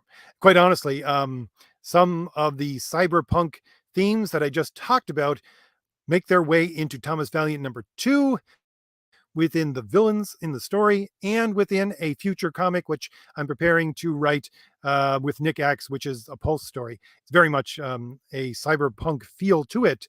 But again, the cyberpunk people that incorporate themselves into the story are the villains because they're trying to chase this dream of incorporating these things into themselves, the human beings, and they just don't understand how it's destroying them. But anyways, let's see. I went on, I'm sure, way too long with that. Tony says, do you think that Marvel's Thor suffered as a character when they separated him from Donald Blake? Absolutely, Tony. I love the Simonson run, and I say the Simonson run because it's both Wheezy and Walter Simonson that made that run great. But the worst thing they did was to take Donald Blake away from Thor. Once they did that, he simply was not the same character after that point. He became untethered, honestly, from the ability to be truly human and to connect, therefore, to the audience. And it was just a slow degradation of the character from that point onwards until today, where we get a character which, again, is nothing more than a straight up villain, which is one of the inspirations for my Thor. He's a straight up villain. Although he portrays himself as a hero. So yeah, completely agree, Tony. Scrolling down. Samuel says, Neil Gaiman talks in his comics masterclass about always putting the most important parts on the left page or the one after the ad. Otherwise, you see it in the corner of your eye before reading it. It's a good way, honestly. It's a good rule. I would agree. Don't like Neil Gaiman terribly much, but yeah, he understands that should be done. So I agree with that. I'm not disagreeing with that at all. I'm just saying that it's not the only way to do it. The other ways are spectacularly difficult, but compared to that is. But it's not the only way. Scrolling down, Andrew says, I just can't get over Peacemaker's goofy helmet. I'm a guy who was raised on Batman. Peacemaker looks like he belongs in a ray gun gothic story, not a modern day one. I've never liked the character to begin with.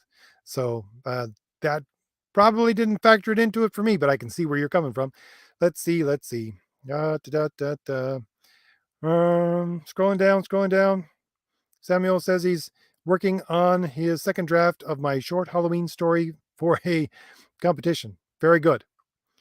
Create. That's one of the things we all need to do to get ourselves out of what we've dug into with modern destruction of we'll say not just culture but civilization, honestly. Scrolling down, let's see. Random says bye. Glad to have you, Random, but he has to take off. Vaz has another comment.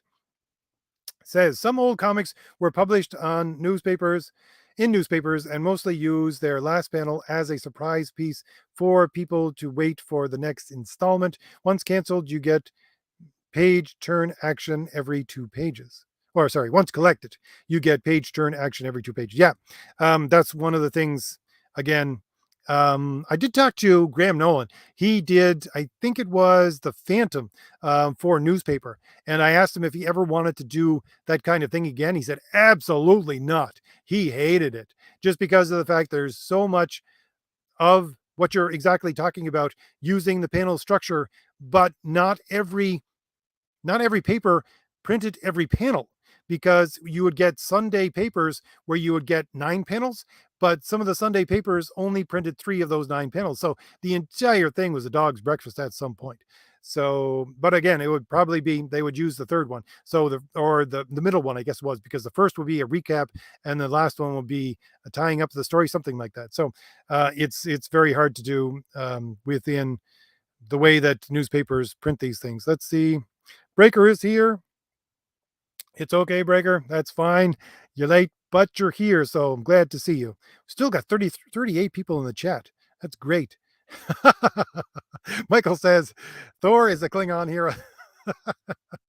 Never thought of it that way, but that's a good way to think about it. Try to get through some of these last. We've been talking for an hour and a half. I'll try to get through the last of these comments with some speed. Rex says the Ultimate Marvel Universe tended to have a lot of their so-called heroes be more concerned with ratings than doing actual heroics, kind of like what you had in the non-Valiant Heroes. Yeah. I didn't like the Ultimate Universe, quite honestly. I was ignoring comics at that time, but I picked up one of them and I just set it back down with the tip of my fingers, like I don't want to even know that this exists. Some of them, anyways. I don't know. There are a few good things that came out of it, I think. Let's see. Scrolling down. Let's see a couple of comments which aren't for me. Let's see. Samuel says, every morning Thor wakes up, reaches for his mighty hammer, scratches his beard, and asks himself, what mischief has Loki done this time? Neil Gaiman's Norse mythology. I did come across Neil Gaiman's Norse mythology. I wasn't terribly impressed with that, but I would say that's probably a much more, I don't know, much more truthful depiction of the character.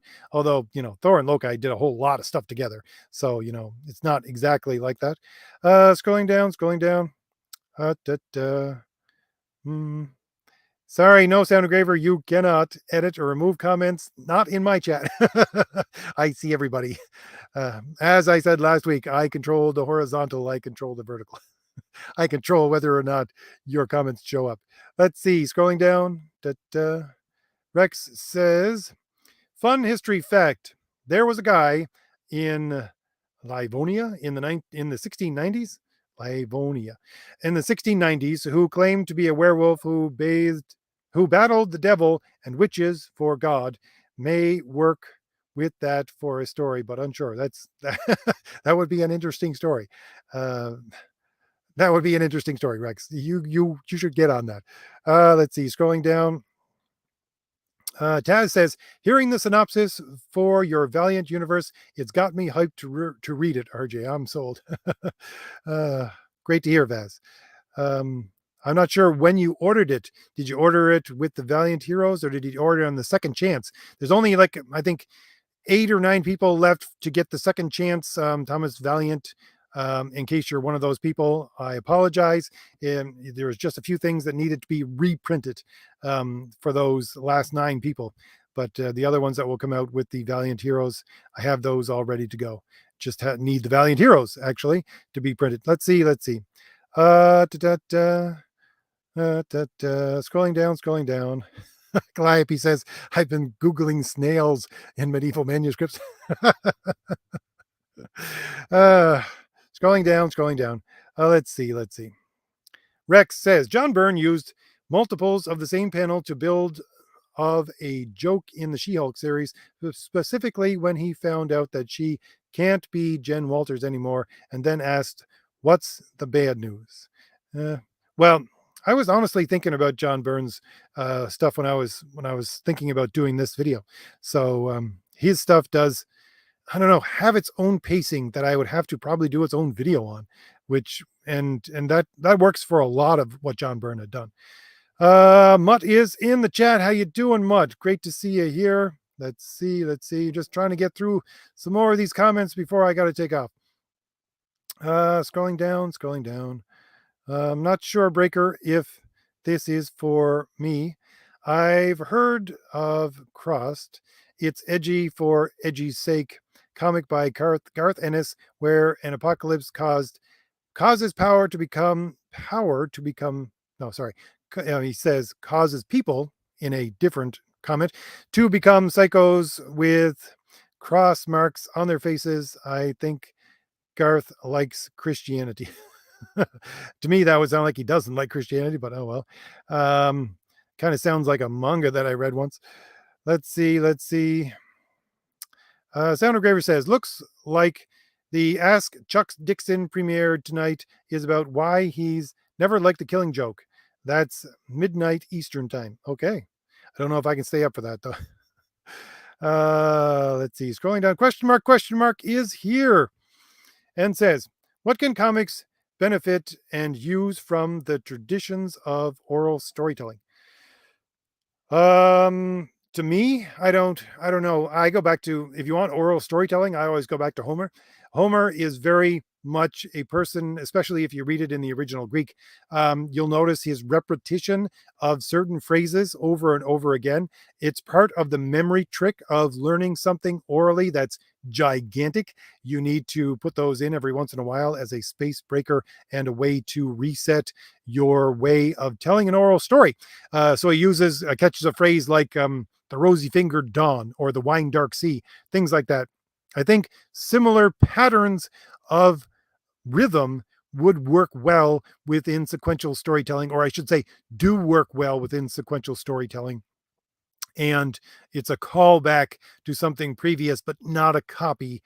And that does work. And I do that within Thomas Valiant #1, where they are going down into the basement of the Marvelous Mansion, which is a group of superheroes, and they go through all these security checks and all these kinds of things. I use that sequence of panels more than once as a callback to the first one with different characters and of course different speech.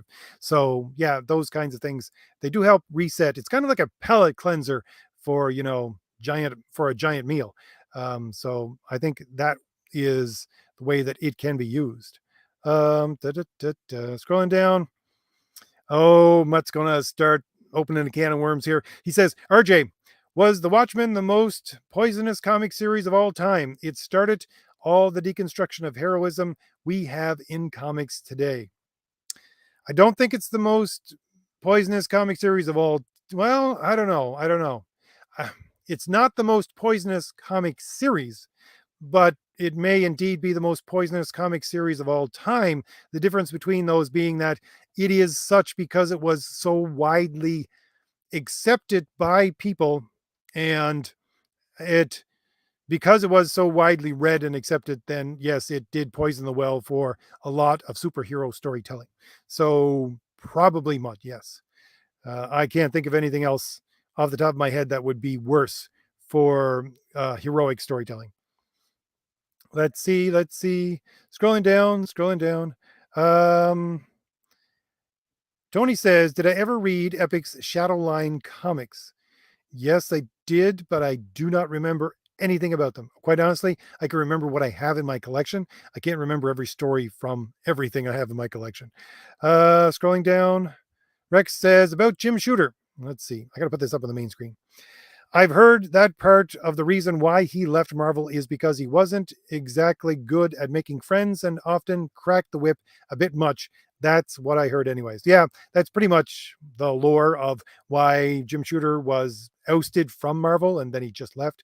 But at the same time, I think his cracking the whip is what made Marvel great at that time. So let's see. Mr. says, wow, I love New Universe, Valiant, and Jim's Defiant as well. Honestly, I couldn't get into them. I read a lot of them, but I just couldn't get into them. I don't know why. Even though I do have what is it? Mike Gustovich, who did Justice. He did the pencils for Justice, I think, for a little bit. He's working with me now. So I mean, I don't think it was the art, but who knows? Let's see, scrolling down. I think it was much more of an 80s thing. Maybe if it came out today, not the Valiant stuff. I don't think I would like the Valiant stuff. Maybe if I reread the new universe stuff today, I would have a different take on it. But when I was reading it in the 80s, it seemed, I don't know, stodgy in some way. Anyways, to me, it was, anyways, as someone back then reading comics. Let's see, scrolling down, scrolling down. Da, da, da, da. Scrolling down, scrolling down, scrolling down, way down. We got people talking in the chat. Michael says, "We are the Borg. We will add your biological and technological distinctiveness to our own. Your culture will be adapted to service us." Yes, yes, indeed. The Borg are the way. I think the Borg would be the rosy glasses of looking at cyberpunk. Honestly, is to think that you could actually get to that point. You can't. The human body will reject it. I make this prediction for the future.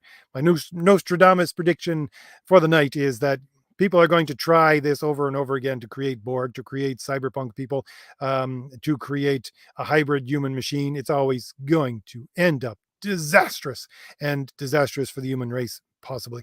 So scrolling down, let's see. Scrolling down. Tony says, I always saw the spice in Dune as an allegory for oil. It is to some extent, but at the same time, it's a drug. It's a literal drug that they use to expand their minds. So there's that. Let's see if I can get through some of these comments. Let's see. Bethel says, Bethel Games, thinking that drugs expand minds or give supernatural abilities or makes you healthy or etc. predates the drug culture of the 1960s by several centuries and even thousands of years. It could, well, certainly in different ways, but I think the way that it's been brought into popular culture was the 1960s. Scrolling down, let's see, scrolling down. Let's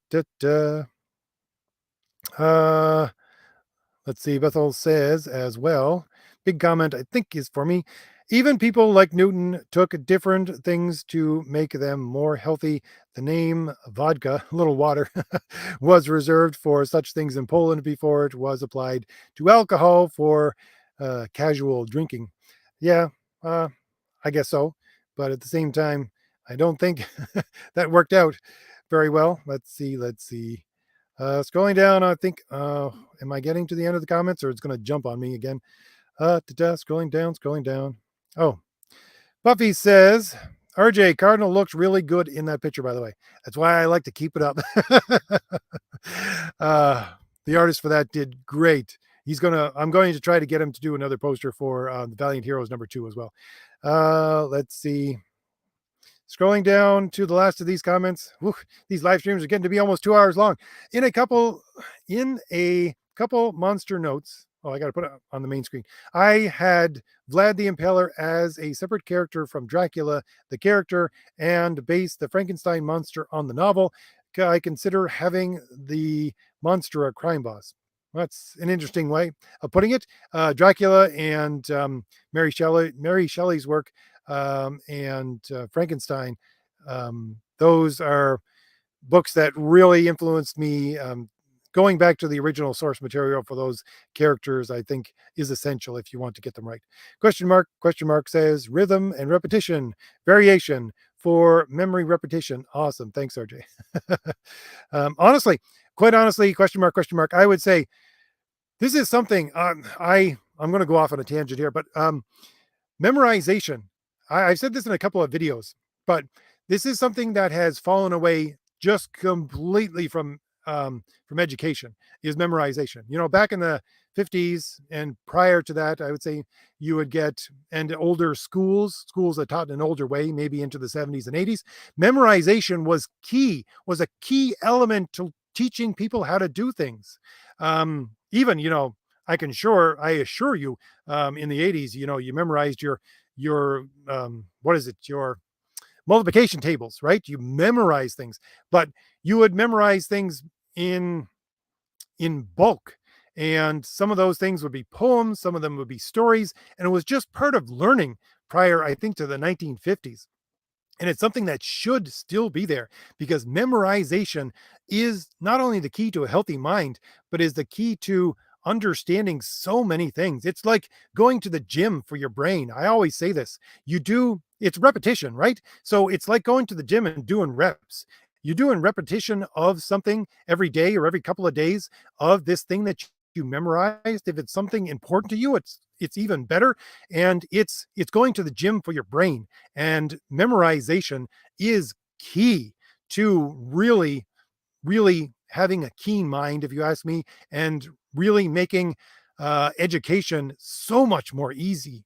And so things like Homer and things like memorization, yeah, it is something that we should get back to. I doubt we ever will within the next, you know, generation, but it gives you a series of rhythm and repetition and all that kind of stuff. So yeah, very important, very important. Let's see. Scrolling down. Yeah. Um, Mr. says Jim kept Marvel on schedule, much appreciated by the fans. Indeed, he did, and indeed it was. Scrolling down, scrolling down. That's why, honestly, when he left and when you got the late 80s, um, you went into the comic store and I went, you know, I can remember honestly doing this so many times because I was buying like what is it?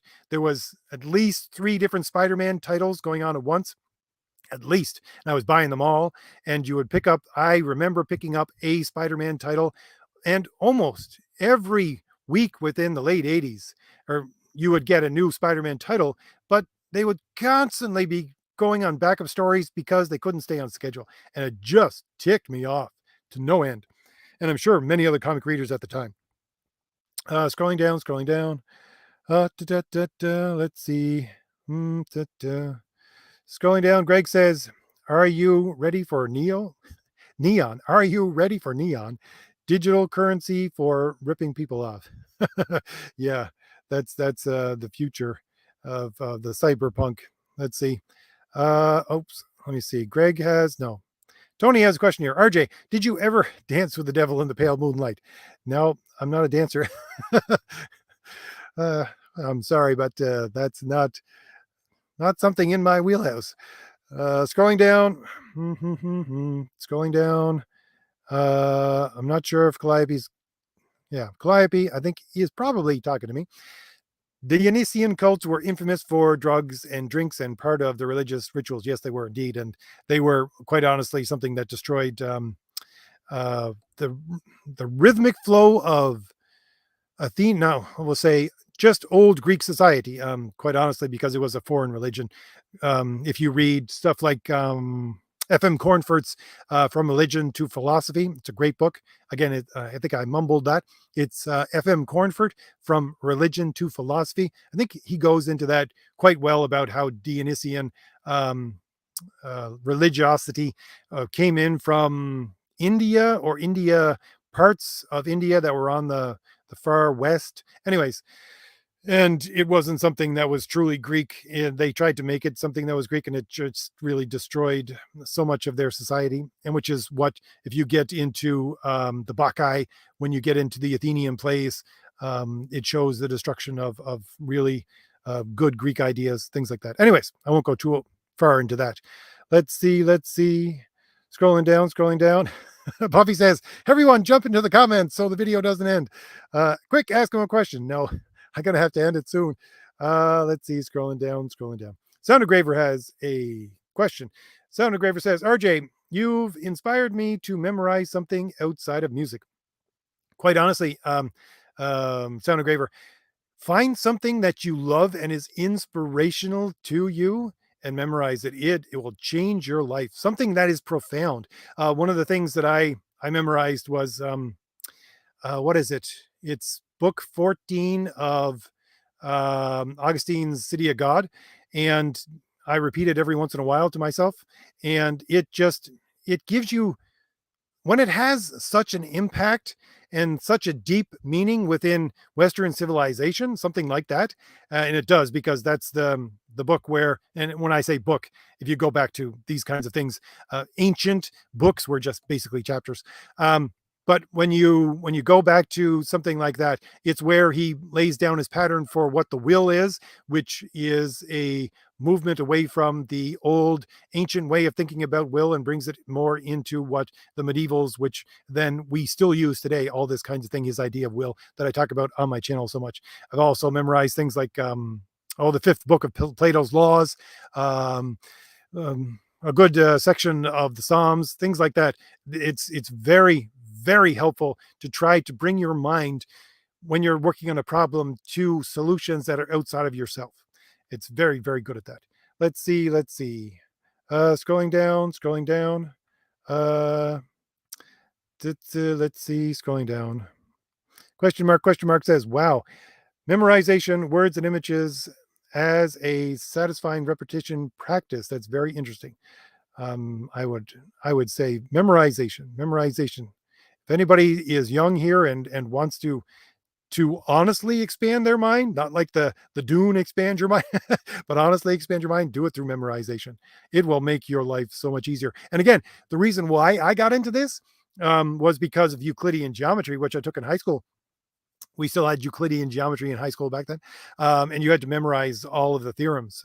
And it's basically just memorization and then putting them, because Euclidean geometry doesn't use any actual numbers. You use simply theorems and definitions and all these kinds of things. So you got to memorize them all. And that's what really brought my mind into it and brought me into logic and all that kind of stuff. Let's see. Scrolling down. I think I got to the end of the comments. Rex says, while Zeus might have fathered many heroes, his actions speak more to him as a villain. So he is that for what I want to write. I would also include that as well. If I ever write Zeus as a character in the Thomas Valiant universe, he will most probably, I won't say most probably, I say if I ever will do it, he would be a villain. Yeah. Sound Engraver says, will do, RJ. I've always wanted to memorize things. Ironically, I keep forgetting to. Quite honestly, Sound Engraver, this is what I did when I was growing up. Find something in your day, if you want to do it, that is where your mind would wander, but it's something you normally ritually do every day, like making your bed, or maybe if you still do dishes by hand or things like that, which again, I would do those things. But use memorization, like begin your memorization there and just have the page right next to you that you can look over on it while you're, well, I used to do it honestly while I was making my bed, and I started very, very simply, and it just grew and grew from there. It was a great thing to do. Let's see, scrolling down. Calliope says, RJ, I hope someday you do decide to do that analysis of comic books as epic poetry that you said you were contemplating. I would love to hear your essay on that. That would be a I wish I had the time, but I honestly just want to make comics right now. And my weekday videos are all I can get out. Let's see, scrolling down. Let's see. Well, I think I got to the end of the comments. I have a thanks from Rex here. He says, thanks for the encouragement, RJ, both for me and for everyone else here.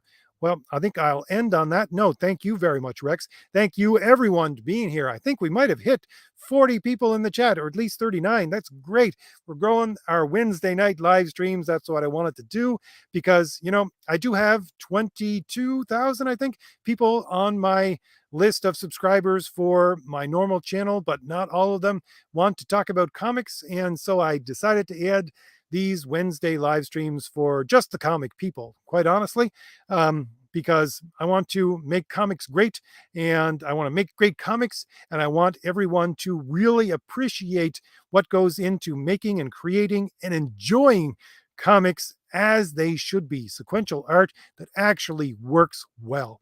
And a lot of you people, I think most of you people, if not all of you that are in the chat here, are people that are really picking up on the enjoyment of comics and making comics great and making great comics. So thank you very much for showing up here, and hopefully we will grow that number until we have a legion of people that will enjoy comics along with us. So thank you everybody once again, and I've been talking for almost 2 hours now, so I gotta go, and I will leave you as I always do with the second trailer, the 45-second trailer for Crom the Destroyer, and link for that and the Valiant Heroes are in the description. So thank you once again, everyone, for showing up, and I'll see y'all later. Bye.